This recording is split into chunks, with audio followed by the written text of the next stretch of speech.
Tonight, a sentencing hearing begins for the man found guilty in the murder of Misha Pavelick. Saskatchewan praises Ottawa for temporarily lifting the ban on strychnine. Look at the growth of high-protein foods in your grocery store. Live from our studios in Regina, this is CTV News. Good evening. Today, day one of the sentencing hearing for the man found guilty in the murder of Misha Pavelick almost 2 decades ago. Several victim impact statements were read in court, along with testimony from experts in the field of corrections and psychiatry. Jacob Carr was at Court of King's bench and has more. 4 victim impact statements were read by members of Misha Pavelick's family here at Court of King's bench at the sentencing hearing for the man convicted of killing him, each referencing the lasting effects that this nearly 20-year-old case has had on them. 19-year-old Pavelick was fatally stabbed at a graduation party near Regina Beach in May of 2006. A 37-year-old Regina man who was 17 at the time of Pavelick's death and cannot be named due to the Youth Criminal Justice Act was found guilty of second-degree murder in November. The first victim impact statement read in court was from Misha's sister, Kathleen Marshall. Reading, "What was taken from me was not just my brother, but a lifetime of memories, experiences that he was meant to have. Misha mattered, his life mattered, and the impact of losing him is something I will carry for the rest of my life." Misha's father, Lauren Pavelick, spoke about his son's love for sports like golf and people, saying, "I would give anything to hear him say, 'Dad, let's play around one more time.'" The two also shared a love of music, according to Lauren.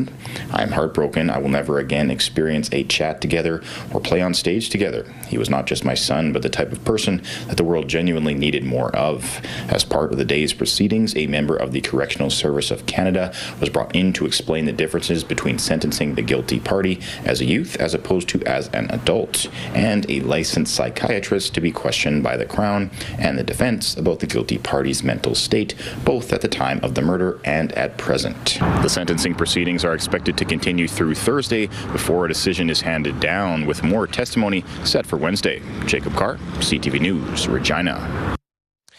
2 people from Yorkton are dead after 2 separate incidents on Saturday near Edgeley.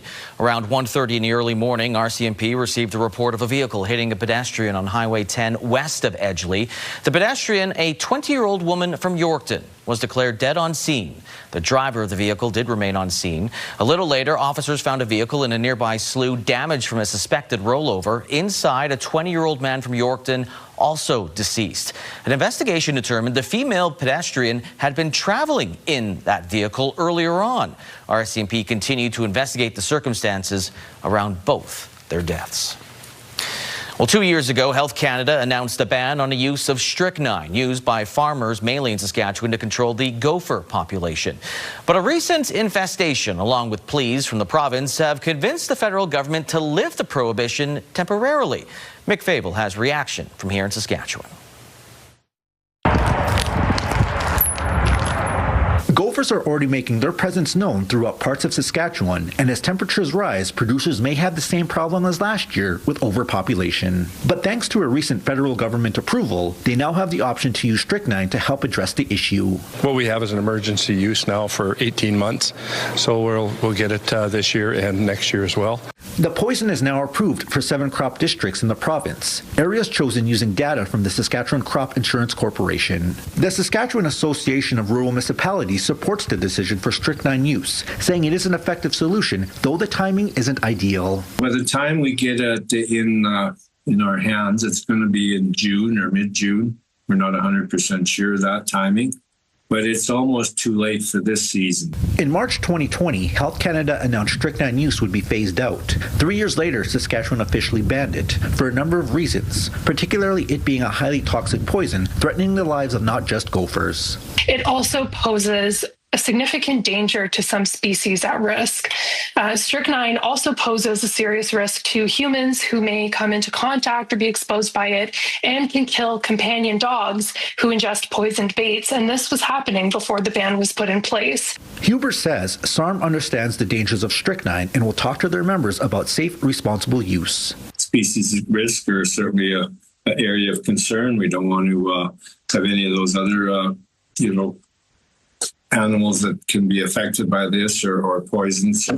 We're going to be very careful and make sure our producers know exactly how to use the product. Alberta has also been given temporary approval to use strychnine with the same timeline. Mick Favel, CTV News, Regina.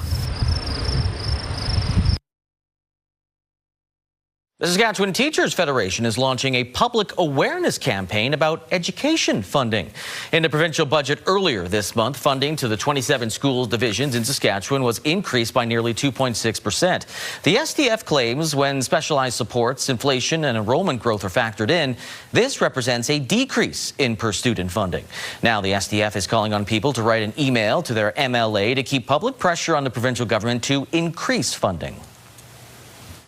Acknowledge that public education is a priority for their constituents.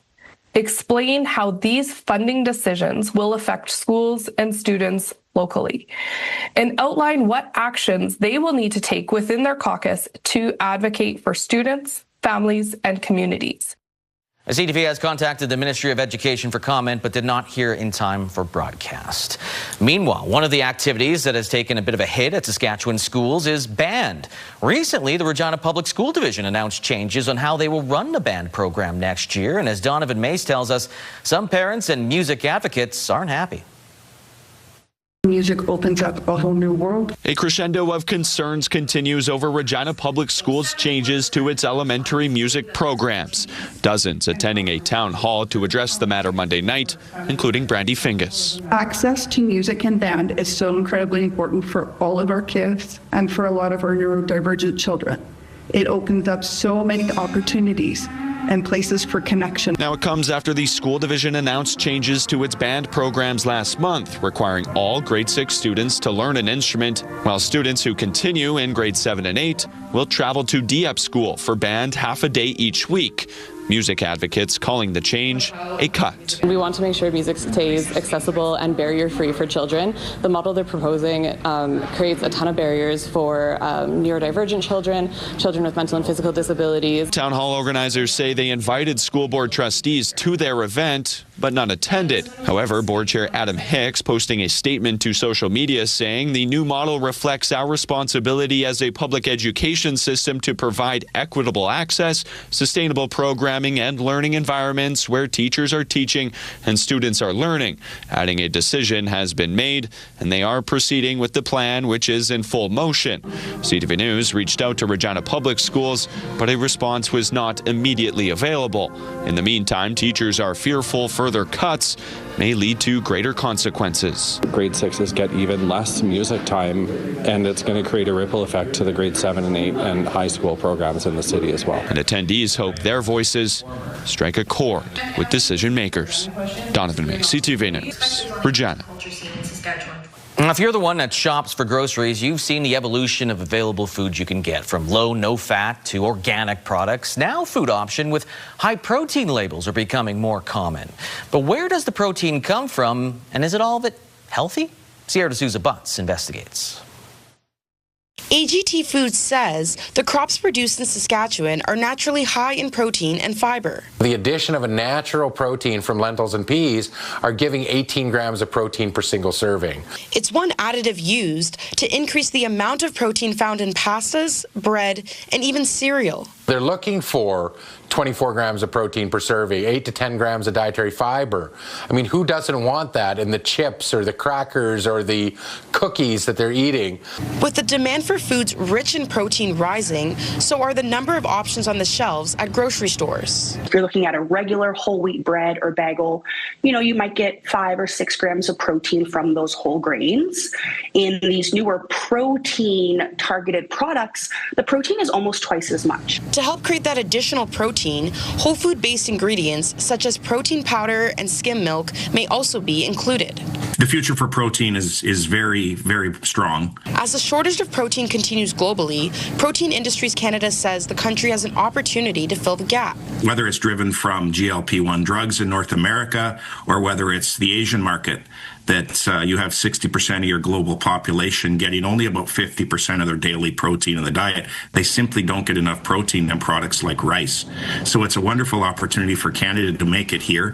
While plant-based protein foods are just as healthy as protein found in meat, JM Nutrition says prioritizing micronutrients is also important. We're so focused on protein. Are we missing some of these other micronutrients, right? What's the fiber content of these products? Is there still a good amount of iron and those kinds of foods that also help keep us healthy and happy? Also encouraging people to read the nutrition labels on products before consuming. Sierra D'Souza Butts, CTV News, Regina.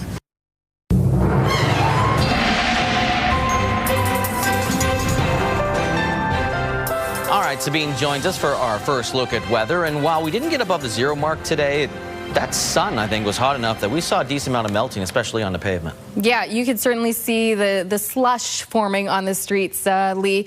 It might not be as sunny as we head into tomorrow or the next couple of days, but certainly a different picture from what we saw over the last day or so with that snow arriving in Saskatchewan. Now, as of right now, the good news is it does look like the snow that we were possibly expecting to see a little bit of heading into Thursday is now kind of heading more so west into Alberta. So for now, it's just cloudier conditions, but the temperatures will start to gradually warm up. And today, we started to see that. Not quite at that average daytime high of about +5 that we're used to seeing around this time of year, but we did warm up to -3 tomorrow, and that'll continue as we head into tomorrow. I mean, last year we didn't, well, we were close to above 0, but not that close. So we will see the gradual warm up heading into Easter weekend, and I may have some good news on the snow front, but I'll talk more about that coming up in your full forecast. Lee?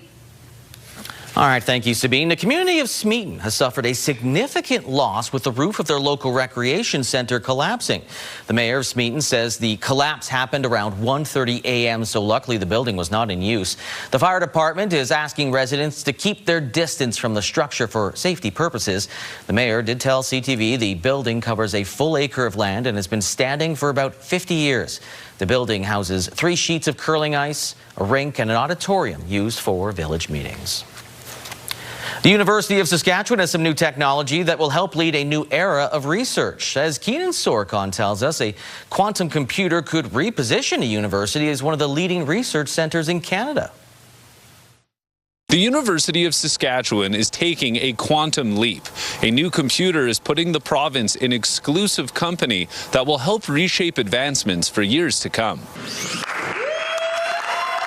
These components will eventually make up the first quantum computer on any campus in Canada, where near endless possibilities in research and innovation will begin. The candle is to the light bulb as the ordinary computing chip is to this. That's the leap that we're talking about. Stephen Ryan has been waiting for this moment since he first cracked open a textbook 25 years ago. Holding a $1 million hockey puck, this processing chip allows for complex calculations to run at rapid speed. These qubits in this chip, each one is not an on-off switch, it's a dimmer switch. It can be on, off, or anything in between. And that anything in between is what makes this so much more powerful than an ordinary computer. Agriculture, energy, and human health could all change under quantum computing, like testing vaccines against a concerning pathogen in minutes instead of a year. Could we run through, again, all the different possibilities all at once, side by side, and say, that's the one that's going to work.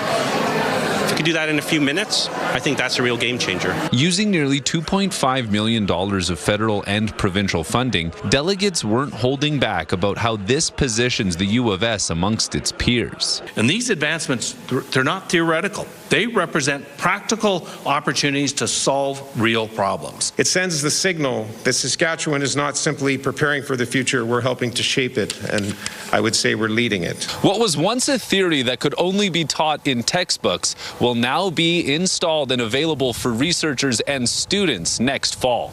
Keenan Sorokon, CTV News, Saskatoon.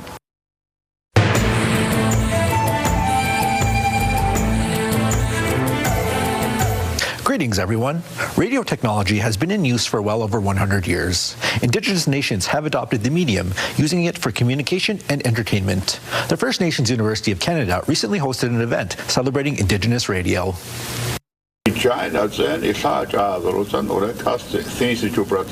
McIntyre is reading the weather in the Dene language, which will be broadcast across the province in just a few minutes. He has been speaking Dene on the radio for over 3 decades, one of many indigenous languages which can be found on the airwaves. I used both the English and the Dene before we were kind of shut down. We couldn't amplify our voice. And now I feel a lot of confidence. Today, Indigenous languages are broadcast on television, radio, and through written word. Language speakers, storytellers, broadcasters, and journalists have gathered for the Picasquewin Conference to discuss Indigenous radio, a longtime medium used on Indigenous nations across North America. They recognize the importance of reaching the community, especially where, there's not broadband infrastructure in place and we may not have access to reliable internet. And so often radio is the only way they can get their communication. Bert Crowfoot has been in Indigenous media for nearly half a century. With a strong understanding of newspaper and radio, he is one of the keynote speakers of the conference. Crowfoot has helped build a highly successful network of radio stations mixed with Indigenous languages, English, and a wide range of music. We've had a lot of other Indigenous communications groups come through. They come to us, they look at what we're doing, and we share. We don't charge anything. We share that information with anybody who comes to visit us. Indigenous languages in Canada are in a critical state of endangerment, but are also experiencing strong revitalization efforts. Radio and podcasts are a key piece for language continuation for young learners. There's a long history of finding ways to appropriate it and make it Indigenous and use it to, for preserving and expanding and making kids care about their languages and making them see there's cool people on TikTok, speaking in Inuktitut. The Picasquewin Conference was a 3-day event in Regina. If you have a story you would like to see in this segment, here's how to reach us. You can contact me by email, and you can also watch past episodes and segments of Indigenous Circle on our CTV Regina and CTV Saskatoon websites. Indigenous Circle, brought to you in part by Saskatchewan Indigenous Enterprise Foundation, growing the First Nation entrepreneurial spirit. The amount of guns returned in Ottawa's buyback program falls way short of expectations. And Canada calls Israel's occupation of southern Lebanon illegal.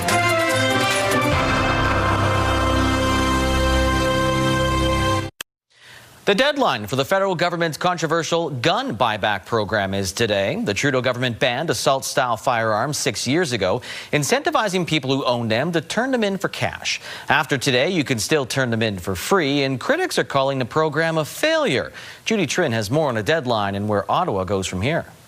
The federal government is missing its target for the voluntary gun buyback program on soon-to-be outlawed weapons. $250 million was set aside to compensate gun owners. So far, 57,000 guns have been declared, much less than the 136,000 firearms the federal government expected. The government blames it on misinformation online that overstates the types of firearms that are included. There's just 2,500 models that were banned.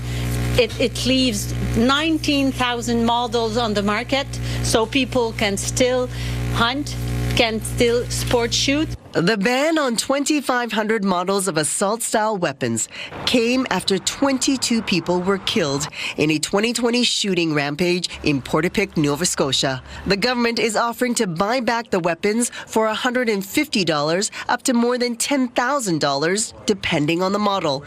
But the process is confusing for some. The average demographic of the owners of these firearms is over 65 years of age, and their ability to navigate online portals is not very good. And they're having a very difficult time adhering to the to the procedures the government's put in place for this. Alberta and Saskatchewan don't support the federal program, and most police services across the country will not help collect the firearms. The National Gun Lobby is also mounting a legal challenge. I worry about the enormous waste of resources and efforts on this program that could have instead been focused on reducing crime, violence, gun smuggling. The ban on assault-style weapons takes effect at the end of October. The Supreme Court of Canada has also agreed to hear the appeal launched by the Canadian Coalition for Firearms Rights, but the court has yet to set a date. Judy Trin, CTV News, Ottawa. Canada Post says it's going to begin discussions on ending door-to-door mail delivery. The Crown Corporation made the announcement in a statement regarding its transformation to become more sustainable. It says it's reaching out to bargaining agents for consultations about proposed changes, which include switching addresses which still receive delivery at the door to community mailboxes. Following that, Canada Post will then reach out to municipal officials and other stakeholders. Now, the Canadian Union of Postal Workers has released a statement which reads in part, "This is not the right time to consult. We are fully focused on the upcoming ratification votes, a significant undertaking. This latest move by Canada Post and the government is yet again another attempt to derail our negotiations process. A ratification vote on a tentative contract agreement with Canada Post is set to be held from April 20th to May 30th. The head of CUPW has urged members to reject it." The Canadian government is condemning the Israeli occupation of southern Lebanon, calling it illegal. It's a violation of their territorial sovereignty, integrity, sovereignty. And the point I was making as well, from a practical perspective, the government of Lebanon has banned Hezbollah. Is taking action, is trying to take action against Hezbollah and their terrorist activities and their threats to Israel, and that is the purported justification for this invasion. The Prime Minister is also calling for a ceasefire. The Israelis invaded after Hezbollah began launching missiles into northern Israel 2 days after Iran was attacked. Many Lebanese now fear another prolonged military occupation. Coming up, Canadian astronaut Jeremy Hansen and the rest of the Artemis 2 crew get set to blast off to the moon.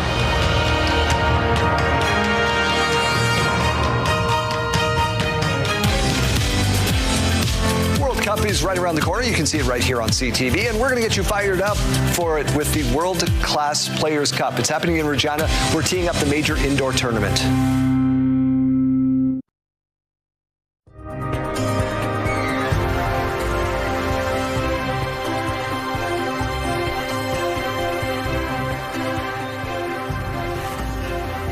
The Pats are in the playoffs. Games 3 and 4 happening at the Brandt Centre tonight. Puck drops in just over a half hour, and you guys can head out over to Brandt Centre, cheer on the Pats.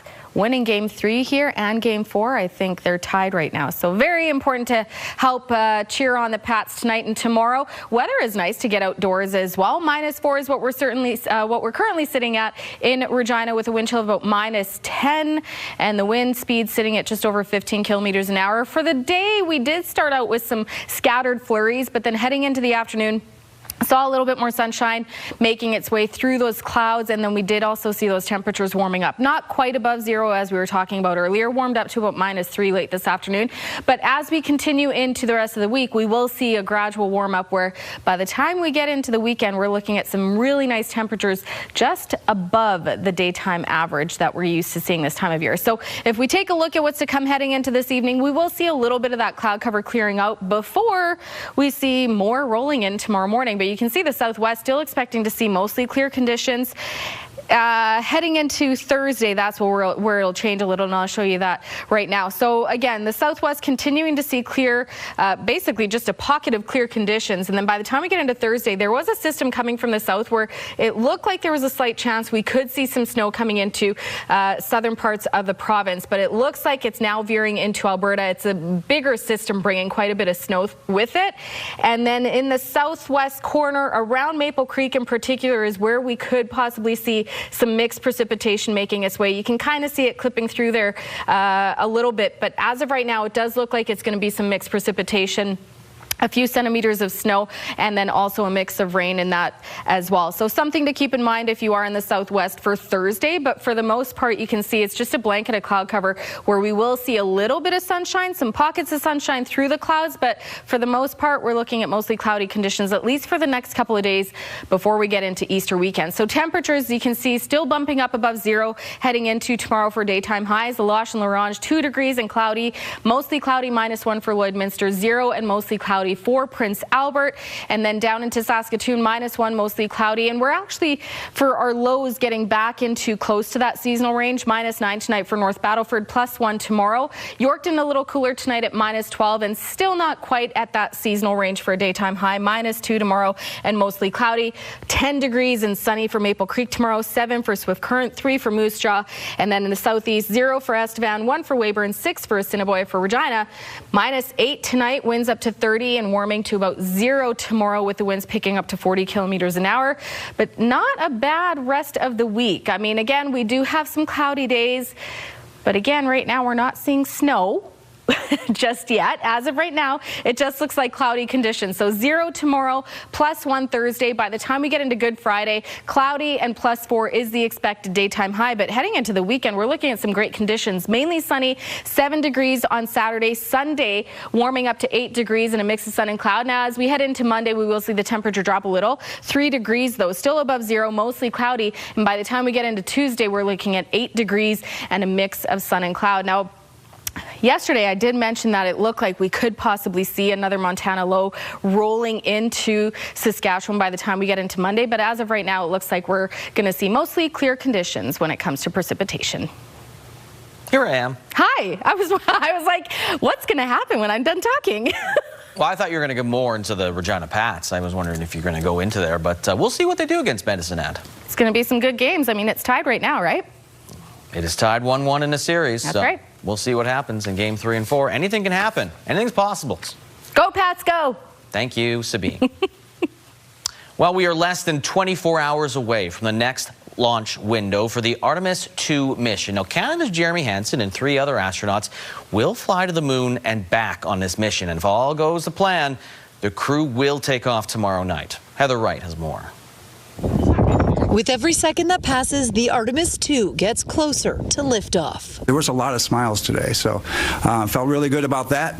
As the team is preparing, I think everybody's pretty excited and understands the significance of this launch. The team has spent the day doing a number of final checks to the spacecraft, which will soon embark on a 10-day mission around the moon, while the astronauts, including Canadian Jeremy Hansen, remain in quarantine, waiting for tomorrow's planned launch. He'll be spending time with people who are really close to him, family, and he's probably going to be going to bed really early and sleep shifting so that they can get on the schedule they'll be on for this moon mission. Now, whether or not he'll be successful, I don't know. Do you think you'd be able to sleep if you were going to the moon the next morning? Joshua Kutrick is a Canadian astronaut who says a lot needs to go right for a successful liftoff tomorrow. It's immensely complicated. It is the most powerful rocket that's ever been built, and it's full of millions of high-tech components.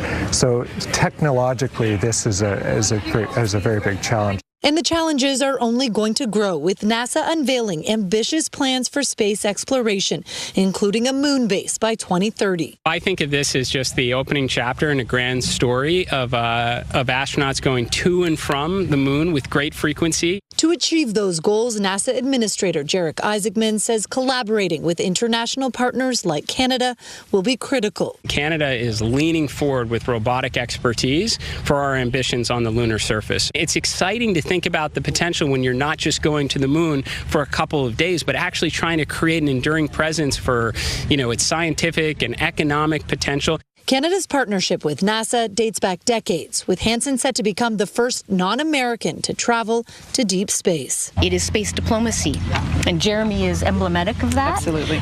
He brings a huge, powerful capability, but it's also the whole country and our industrial capabilities, what we bring to the table. That's why we're here. The launch window officially opens at 6:24 p.m. tomorrow, and while officials say there is an 80% chance of favorable weather, these strong winds and cumulus clouds are in the forecast, something NASA's weather officer will be keeping a close eye on as we get closer to liftoff. Heather Wright, CTV News, Cape Canaveral, Florida. Still ahead, Game 3 tonight between the Regina Pats and Medicine Hat. Can the Pats tame the Tigers again?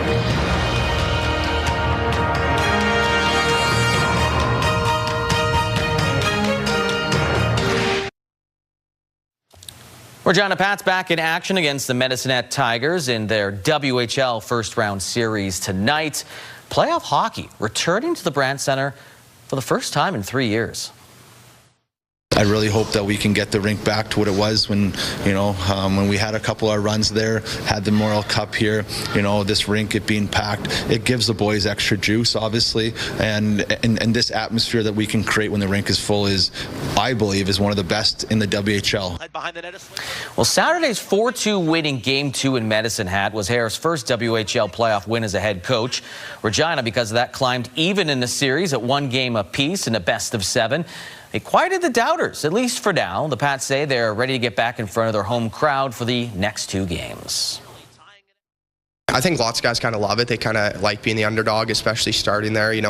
They're so rowdy and kind of against us, and I think guys can kind of feed off that. But it's always much easier to feed off your own crowd and how much they love us. I'm hoping for a great crowd, and I know our fans are real rowdy too. And them kind of getting their first taste of playoffs in the first couple of years should be a good atmosphere for sure.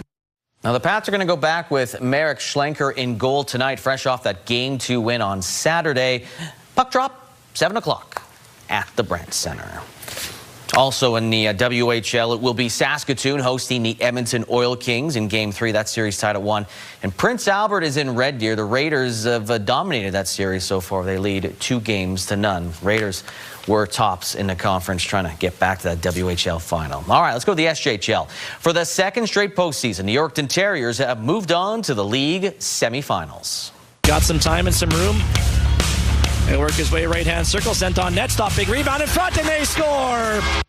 Thomas Reese scored a pair of goals, including the game winners. The Yorkton Terriers beat the Melville Millionaires 4-1, winning the quarterfinal series 4-2. Now, Caleb Craig was pretty good again. He stopped 21 shots in net for the Terriers. The Mills still searching for that first playoff series win since 2014, when it went all the way to the league final. Yorkton, meanwhile, advances to face the Battlefords in the semifinals, and the Terriers will host Game 1 on Friday. Good recovery from Heinrich. Then out in front to redirect. Save made. Rebound. They score! The Weyburn Red Wings have also advanced to the semifinals with a 6-game series win over Nipawin last night. In the series clincher, Ryland Pierce had 2 goals as the Wings won 5-2, eliminating the Hawks. Former Swift Current Broncos goaltender Joey Roca solid between the pipes, making 34 saves. Weyburn now advances to face Flin Flon in the semifinals. That is a rematch of last year, which Weyburn won. Game 1 will be in Flin Flon on Friday. Now, Canada now knows who they will face in their first game at the World Cup on June 12th, and shockingly, it will not be Italy. Bosnia-Herzegovina beat the Italians on penalties today, booking a ticket to face Canada in Toronto on June 12th. Other teams that booked their tickets to the World Cup include the Czech Republic. They beat Denmark in penalties.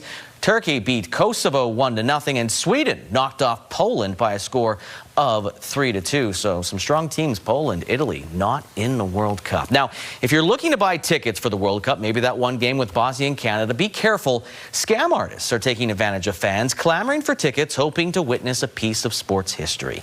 CTV's Adrian Gobriel tells us one cautionary tale and tips on how to protect yourself. David steps up and finishes Cooley. The authenticity of Canada's men's soccer team is well documented, yet the lead up to co-hosting the World Cup is now fraught with fraud. Fraudsters try to capitalize on vulnerabilities. They know that so many Canadians and people outside of Canada want to attend these events. The Canadian Anti-Fraud Centre confirms they're now working with the RCMP, Vancouver and Toronto police ahead of this June's World Cup as they work to weed out bad actors across the country and beyond. I was embarrassed to even tell my wife, and I was actually embarrassed to do this interview, to be fair, because I'm in my 40s, man. Adonis Ibrahim runs a rec soccer league in Windsor, Ontario. Like many, he's desperate to get his hands on a World Cup ticket. He ended up on Facebook Marketplace, where he shared that he was looking for a single ticket to Canada's opener in Toronto. Good. Someone, apparently named Ava Green, sent Ibrahim this message. They agreed on a price of $400, half of which he paid up front. The tickets never arrived. I was taken advantage of, and I'm doing this because I don't want it to happen to anyone else.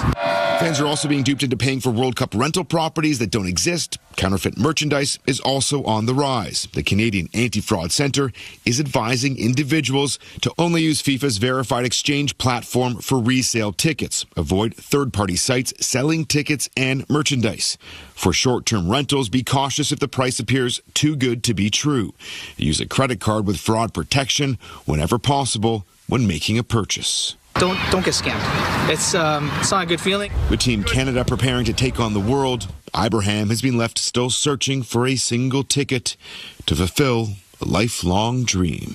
There are still some more affordable, legitimate tickets available for the two upcoming friendlies in Edmonton and Montreal before Team Canada officially kicks off its World Cup right here at BMO Field on June 12th. Adrian Gabriel, CTV News, Toronto.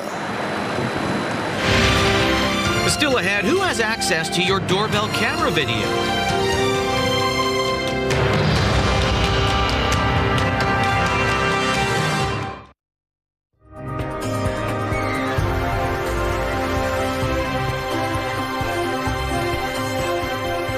All right, welcome back. We're going to take a look at your rural forecast where we are starting to see those temperatures slowly bump up above zero and a little bit more sunshine in the forecast. However, tomorrow we could see some cloudy conditions continuing to stick around. Cloudy for Melfort at -1, mostly cloudy and -1 for Wynyard, and +1 and mostly cloudy for Spiritwood. 3 degrees expected for Meadow Lake and Kindersley, seeing a little bit more sunshine there, and 2 degrees for Hudson Bay with a mix of sun and cloud, but outlook, though expecting a daytime high of +2, could see a little bit more cloud cover there with mostly cloudy conditions. Now closer to the southern border, much warmer temperatures and a lot more sunshine in the southwest. 10 degrees and sunny for Maple Creek, 6 and a mix of sun and cloud for Leader. East End Cypress, 7 degrees, nothing but sunshine there. Over in the southeast, though, Carlisle, Broadview, -1 and cloudy conditions, 0 and cloudy for Pilot Butte and Lumsden.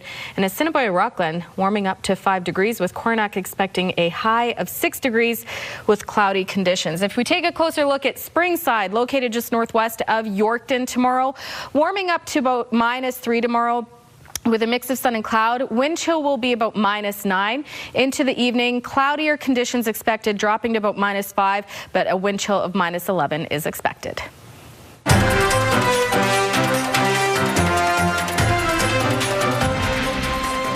After residents of a mobile home community near Saskatoon voiced their concerns about Sunset Estates, the landowner has closed its community office indefinitely.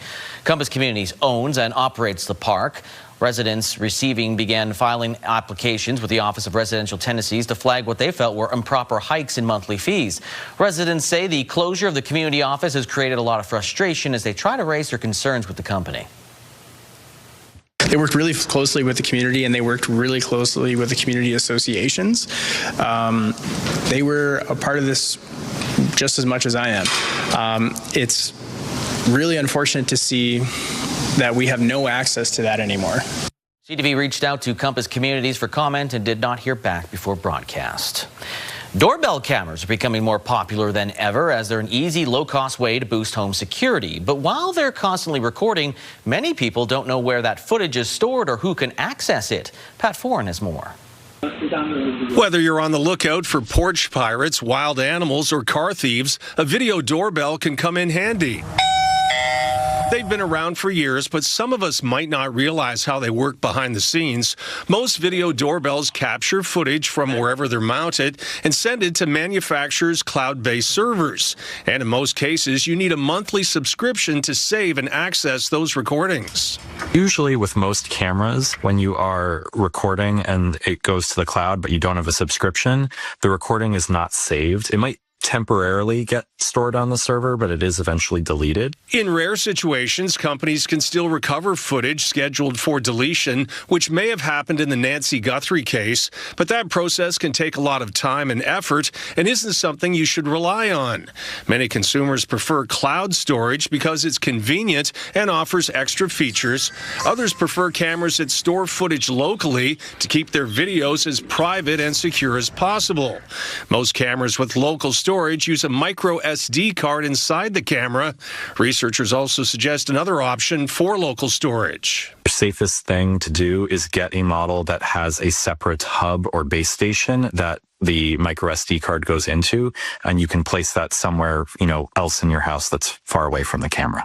Local storage usually means no monthly subscription fees and more control over your video, because police would have to come directly to you for the footage rather than go to the manufacturer. Those are two reasons why some homeowners are moving away from cloud storage cameras. If I were to do this all over again, I absolutely would go with cameras that use local storage. These doorbells and cameras with both local and cloud storage options did well in Consumer Reports tests. When it comes to your family's safety, now can I ring the doorbell? Where your footage is saved could make all the difference. Pat Foran, CTV News. Farm markets, canola street price down $1 to $660, 83 cents per ton. The futures price up $4.60 to $731, 80 cents per ton. Amber durum wheat stayed the same, $278, 59 cents per ton, while red spring wheat is down 70 cents to $284, 74 cents per ton. Feed barley, $232, 1 cent per ton, and flax is $670, 54 cents per ton. Those prices courtesy of Bunge. As for the markets, the TSX up 833 points, and also a big jump for the Dow Jones, up 1,125 points. The Canadian dollar, did it follow suit? It did not really. It went up, though, went up 0.07 of a cent to 71.87 cents U.S. On the commodity front, gold is up $157. West Texas Intermediate crude was down $1.50, while Western Canadian Select crude was up a little more than $2. So gas in Regina, last time we checked, it has not budged. It's usually at $1.63.9 cents per liter.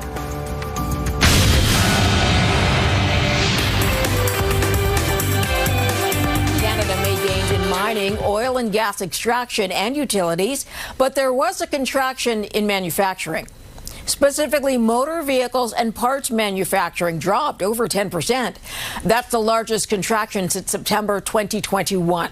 Statistics Canada says holiday shutdowns at Ontario assembly plants lasted into January. Now, the good news is construction expanded by over 1% in January, and the retail sector was also positive. Pandora is opening up a distribution center in Ontario to reduce exposure to tariffs. Its jewelry is made in Thailand and have been hit by markups going into the U.S. The warehouse west of Toronto will handle all Canadian orders, which is a growing market for the company. McCormick is buying most of Unilever's food business for close to $45 billion U.S. That passes brands like Hellmann's Mayonnaise and Knorr's, which makes stock cubes, to McCormick, which makes seasonings. The share price of both businesses fell on the news. Those are your business headlines. I'm Marilla Fernandez.